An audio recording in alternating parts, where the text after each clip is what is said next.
we never backed away from our friendship with Heather. We felt like we wanted to do everything we could to maintain that.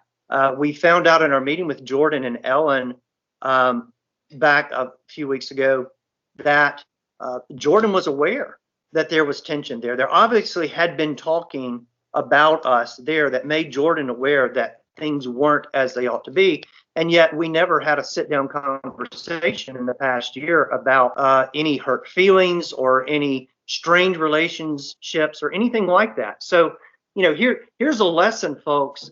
When we're in community with one another, we have to talk to one another. We have to give each other the benefit of the doubt. We have to, if someone says, hey, Jimmy said this about you, I don't need to start blasting Jimmy on Facebook. I need to go to Jimmy and say, hey, Jimmy, we're friends. What's going on? And so that's what we've tried to do. So you asked earlier about how this all blew up. Yes. Once we, so we tried to talk privately with Heather about the new mask policy and say, this isn't right. This is discriminatory. It's damaging our business relationship.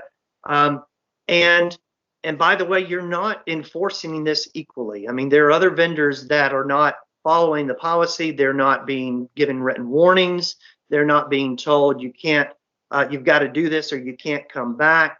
And Heather refused to budge. We had no outlet to express the frustration and, more than that, the concern that we had about how this is affecting our market. The thing that Jordan said, and I want to get your response to this, is that you were basically being a rabble rouser. You were going around to the other vendors and encouraging them to buck the trend with the mask mandate. Did you do that? No, not at all. We, there are vendors there, I would say fully, from what we can tell, probably a third of the vendors there, we know definitely were in disagreement with the policy like us. We talked with those vendors. We expressed frustration and concern. But we patently did not go around to vendors saying, hey, we need to buck this. We need to, light the torches and let's go march downtown and make our position known. We did none of that. If we ever spoke to a vendor about not wearing masks, these were personal friends that we were talking to and expressing our frustration and concern. Well, and I've been going that market for a little while. I know a lot of those vendors too. And even this past Saturday, I was telling them about what happened to you that didn't know. A few of them did not know. They just knew you weren't there anymore. They didn't know why.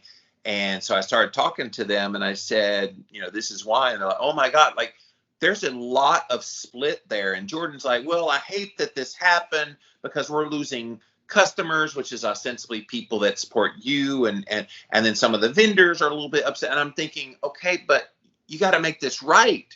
So has there been any effort on their part to come back to you? Like, wait till you hear what Jordan had to say, because she does at least accept some complicity in what happened. I think that's huge, because up until now, all the onus has pretty much been, well, you're a rabble rouser and you refuse to wear a mask, so we're going to boot you out. Now they're going, okay, yeah, we didn't handle that very well. Real Good Foods is one of the fastest growing frozen food companies in the U.S. Everything they make is nutrient dense, high in protein, low in carbs, and made from real food ingredients. Instead of using processed flours, everything they make is 100% grain-free and gluten-free, which is how they keep their carbs so low. They can be found at Costco, Walmart, Target, Kroger, and in almost every grocery store nationwide. Or you can order online. Check us out today at realgoodfoods.com and at Real Good Foods on social media. No, there hasn't been any communication from market staff or board or anyone to us since we left. And the communication, honestly, if the communication could have been better all along, I think we could have stemmed some of this. We could have avoided the very public face that we felt like was a last resort. If we weren't being heard, we weren't having our concerns addressed. And so we did what was necessary in the next step. We made our customers and fellow vendors aware of what the situation was.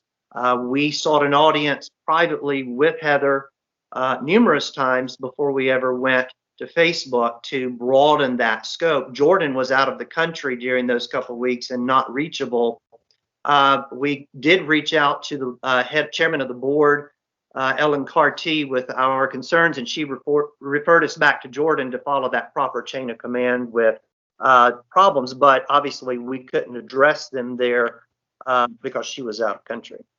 And under that auspice, Heather and you guys just should have had a détente, so to speak, where we're just going to let things go until Jordan comes back and then have the proper channels. Like, to me, it seems to me a lot of this has to do with they're a very young staff. Like, Jordan isn't that old. Was she in her like 20s? And not that that means anything negative. I'm just saying that maybe there's a little bit of a generation gap. You're an older guy like me, and maybe just communication styles are different. They should know that. They should have the ability to talk to anybody, whether you're 80, 40, or 20. Well, I agree. I mean, there's no reason when we have differences in agreements that we can't sit down and, with Paris Peace Accord style communication and conversation, work these things out.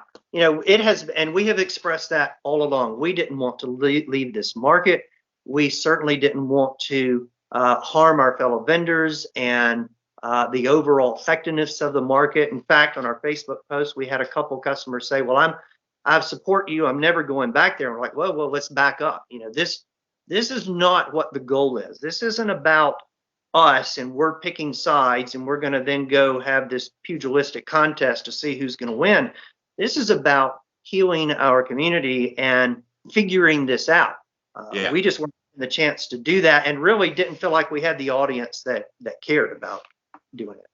At any point, did they come up to you when you were there in those last few weeks and ask for you to show your jabby jab card?